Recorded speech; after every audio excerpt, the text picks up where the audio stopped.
E aí, beleza? Falando em tudo que está acontecendo no mundo, né? Como o Brasil foi afetado pela pandemia de H1N1, a primeira do século XXI. Essa matéria é de março, tá? As matérias que estão aqui em cima, se eu não me engano, todas são de março também. Então, é tudo de março. Mas, enfim. O novo coronavírus, descoberto em dezembro na China, na verdade é outubro, mas enfim, se disseminou para mais de 160 países em pouco menos de 3 meses. O número de pessoas infectadas já passa de 370 mil, mais de 16 mil morreram nessa pandemia. Como eu falei, a matéria é de março, então tá bem atrasado. Mas vamos pular aqui pro que importa.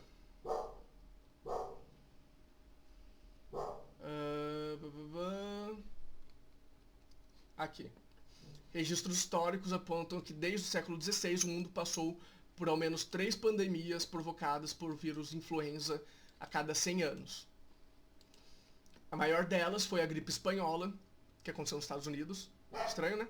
Quer dizer, principalmente nos Estados Unidos. É porque os únicos jornais que você podia confiar para ter notícia do que estava acontecendo eram os espanhóis. Então, por isso foi chamada de gripe espanhola. Porque os jornais espanhóis davam o que realmente estava acontecendo. Gripe espanhola com mais de 50 milhões de mortes no mundo entre 1918 e 1920. A última do século XX havia sido a gripe de Hong Kong em 1968, também na China, né, Hong Kong, com 1 milhão de vítimas fatais.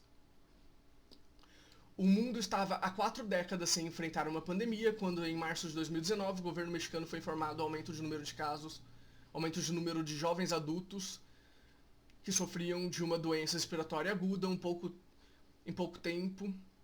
Casos foram também registrados nos Estados Unidos. Enfim. Aqui. Até agora, sabia-se que 6 coronavírus eram capazes de sofrer mutações, saltar a barreira entre espécies e infectar pessoas. O novo coronavírus, batizado oficialmente como SARS-CoV-2, é o 7º. Então isso não é uma novidade. No mês seguinte, é isso que aconteceu aqui. Um novo subtipo do vírus influenza H1N1 foi identificado em amostragem de pacientes coletados nos 2 países, México e Estados Unidos. Trata-se de uma variedade inédita, surgida em animais capazes de infectar humanos. O vírus influenza do grupo A, do qual o subtipo de H1N1, identificado em 2019, faz parte, sofrem mutações frequentes e produzem novas cepas contra os quais não temos imunidades. Não tínhamos, pelo menos, né? O coronavírus já demonstraram ter essa capacidade. Essa família de vírus é conhecida desde os anos 60, desde a década de 60, e circula em animais, principalmente morcegos. Até porque é daí que eles falam da sopa de morcego na China, né? Que teria sido o motivo do salto para humanos. H1N1 se disseminou rapidamente pelo mundo, que fala em 120 países. Em 11 de junho de 2009, a OMS declarou que o mundo enfrentava uma pandemia de gripe suína. Seu fim só seria anunciado pela agência 14 meses depois. Estudos científicos estimam hoje que de 11 a 24% da população global da época, entre 700 milhões e 1,7 bilhões de pessoas, teria contraído o novo vírus. E surpreendentemente não teve essa... Perdão? E não teve todo esse alvoroço que tá tendo agora, toda essa coisa de fechar todo mundo em casa, né? Aqui eles falam em... nos Estados Unidos, 545 mil casos no primeiro ano. É isso? Acho que é. 200 mil pessoas morreram pelo vírus, pelo H1N1, pelo que a OMS solta. Com o Brasil não foi diferente. E como afirma o secretário de Vigilância em Saúde, Wanderson de Oliveira, acho que é Wanderson, em um estudo realizado junto com outros cientistas brasileiros, publicado em 2009, o país foi seriamente afetado. Mas a gente não viu esse lockdown todo que está tendo agora.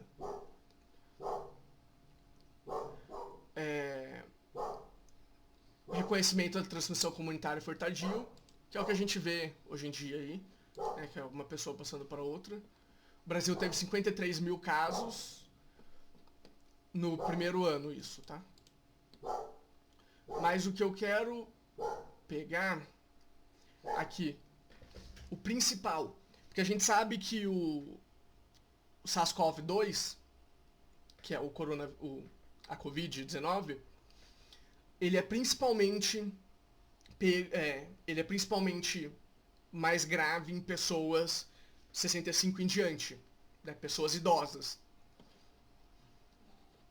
E aqui a gente vê que de 0 a 29 anos correspondeu a 62,5% dos casos. Enquanto aqueles com mais de 60 foram quase 5%. Então a gente vê que justamente o grave do H1N1 é porque ele contaminava e matava jovens, e não pessoas idosas. Lembrando que se jovens morrem, os idosos ficam sem a aposentadoria, basicamente, pelo sistema de aposentadoria do Brasil. Né? O sistema de pirâmide, onde quem é jovem está trabalhando, pagando mais imposto, sustenta os idosos que estão aposentados.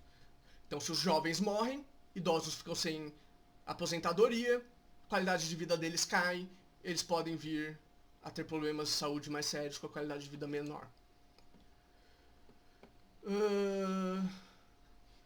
Isso é bem diferente do que ocorre com a pandemia de gripes sazonais, em que as pessoas com mais de 65 anos são cerca de 70 a 90% das vítimas fatais. Nos últimos 5 anos nos Estados Unidos, a gente teve uma média aí... Uma média não, né? A gente teve de 10 a 20 mil pessoas morrendo pela gripe normal por ano nos Estados Unidos. São de 10 a 20 mil pessoas por ano. Isso aí dá de 50 a 100 mil pessoas nos últimos 5 anos. Ah, mas é só uma gripezinha. Gripezinha pode ser perigoso. Aqui eu não tô falando da Covid, tá? Eu tô falando de uma gripe normal mesmo. 80% das mortes do H1N1 foram de pessoas com menos de 65 anos. Então é esse o principal problema. Né? O fato de que pessoas jovens estavam morrendo por causa desse novo tipo de influenza. H1N1 era menos transmissível que o novo coronavírus, realmente. Aqui eles falam que o H1N1 infecta uma pessoa, 10 pessoas infectam de 12 a 16 pessoas. Enquanto o novo SARS-CoV-2, 10 pessoas infectam 28 pessoas. Eu já falei antes, trago de novo, que os estudos mais recentes, essa matéria é de março, como eu falei, os estudos mais recentes dos Estados Unidos falam que uma pessoa pode infectar até outras 150, na Alemanha eles falam 120 e na Inglaterra eles falam 100. Então a gente vê como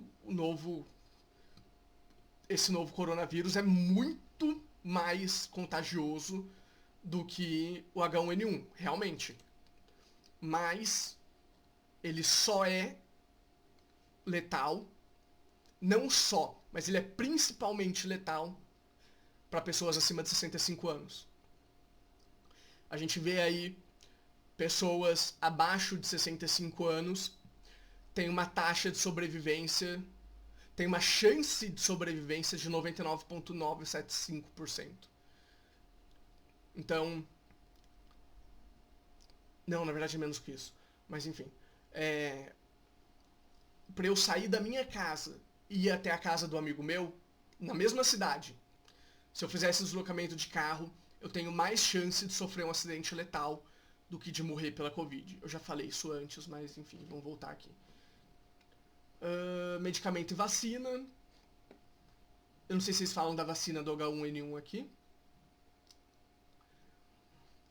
A vacina foi desenvolvida em 2009, no mesmo ano. Mais ou menos o que está acontecendo agora, né?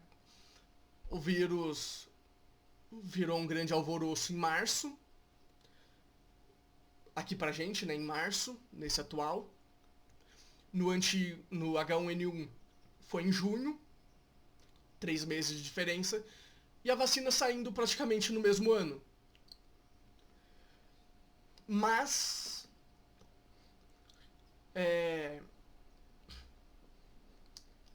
como eu já trouxe antes, como eu já trouxe em outros vídeos, a vacina do H1N1 ele traz grandes problemas para crianças e gestantes, que são um dos grupos de risco.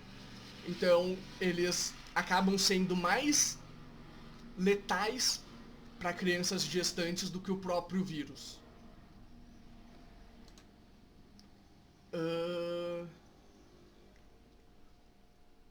Pandemia deixou lições. Não.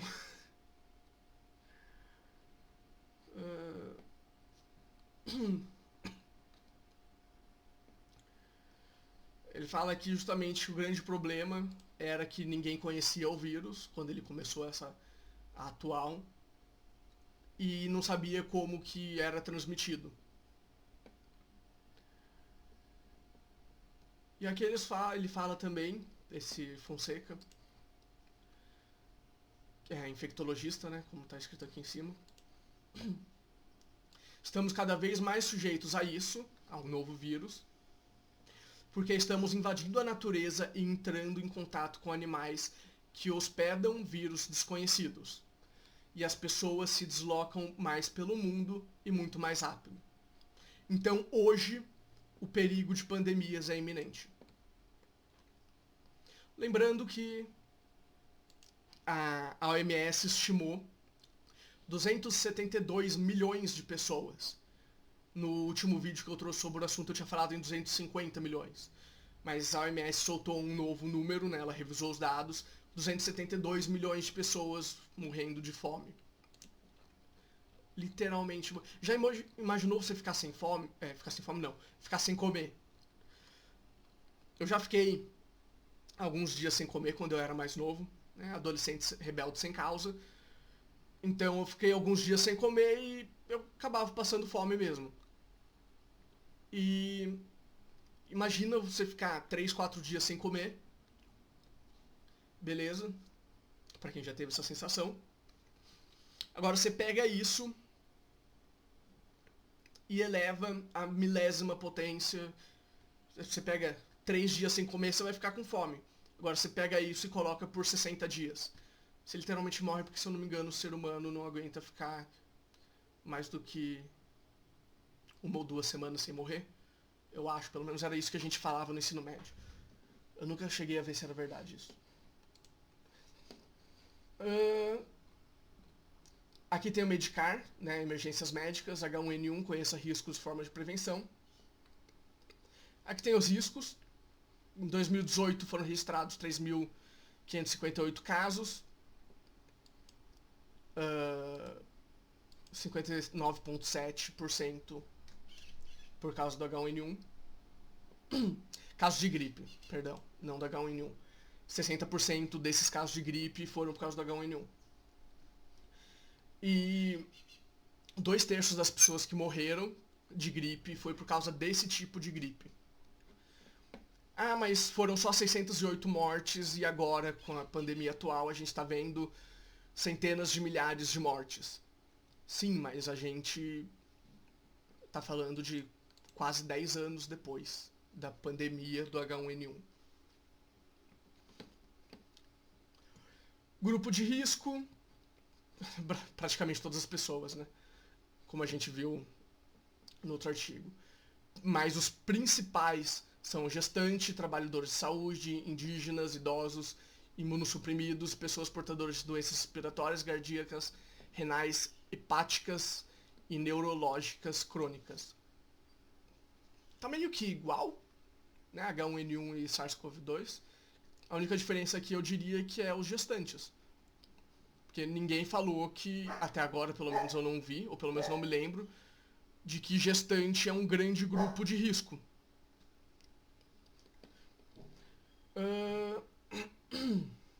Sintomas,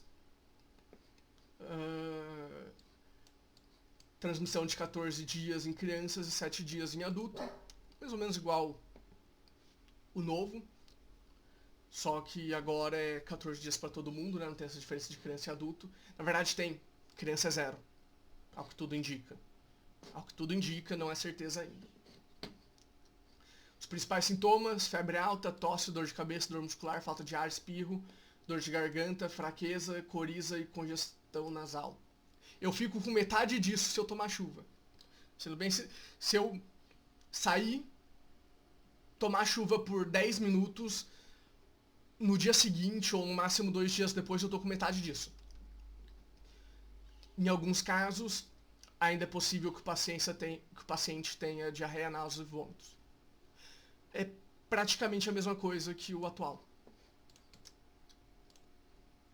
Eu não tinha visto isso, que eu tenho que ser assinante, mas aqui fala H1N1 foi muito mais letal no Brasil do que o novo coronavírus tem sido na China. Matéria também de março. Vírus da gripe suína, H1N1, contaminou 3.430 pessoas no país em 2019 e matou 23% delas. Taxa de letalidade da SARS-CoV-2 no país asiático é de menos 5%.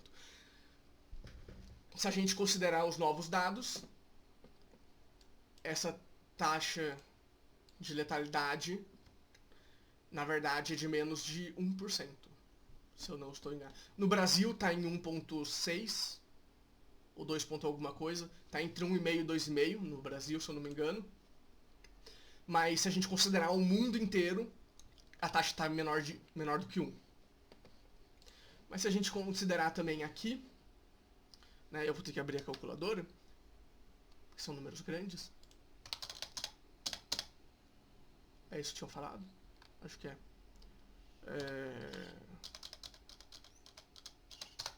A gente tem uma taxa aí de 2,85%. Tá? Praticamente a mesma coisa. A diferença é que esse daqui... Assim, mais ou menos a mesma coisa se a gente considerar o Brasil. Se a gente considerar o mundo, a H1N1 é 3 vezes mais letal do que o novo coronavírus. E aqui então é a mesma coisa. H1N1 foi muito mais letal no Brasil do que o novo coronavírus tem sido na China. Letalidade do coronavírus é menor do que de SARS e H1N1. O vírus se espalha rapidamente, mas a média de pacientes que morrem fica em 2,19. Esse daqui é de janeiro, tá? De janeiro, numa rádio de Manaus. Yahoo Notícias em março. E o Globo também em março. Os números são muito menores, né? Como eu falei, esse 5% caiu para menos de 1%. Aqui eu acho que eles falam a mesma coisa. H1N1 em 23%. No Rio, a H1N1 teve uma letalidade de 7,4%. Se considerar só os casos graves, se considerar todos os casos, foi de 0,1 a 0,04. Todos os possíveis infectados, né? Porque não tem como ter certeza. Porque a maior parte das pessoas não vai no médico.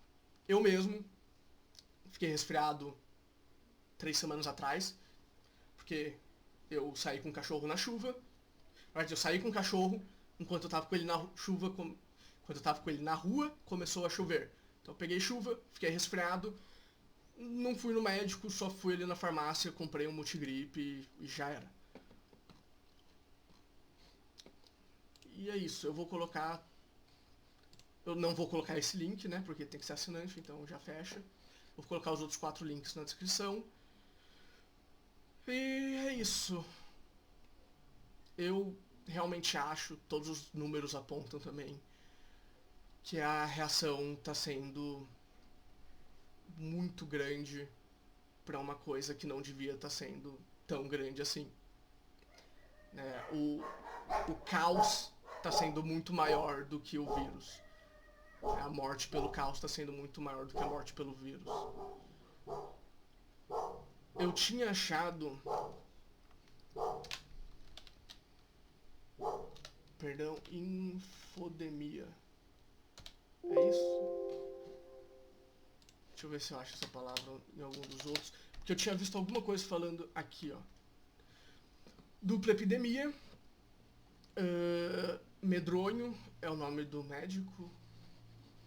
Eles falam aqui em algum lugar dele.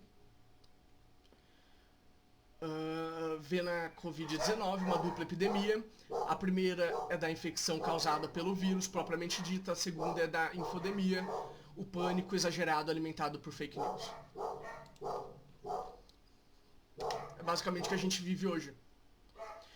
Um pânico extremo gerado por fake news, por falta de dados, apesar dos governadores, inclusive aqui do estado que eu moro, falar muito que usa dado, mas a gente vê que os dados falam que a reação está sendo muito pior do que o vírus e está matando muito mais do que o vírus. A gente está evitando matar. A gente está evitando colocar em risco centenas de milhares de pessoas que estão no grupo de risco para efetivamente matar de fome centenas de milhões de pessoas. Então a gente vê aí uma diferença de centenas de milhares para centenas de milhões. Bom, cada um sabe o lado que tá. Por esse vídeo é isso. Tchau, tchau.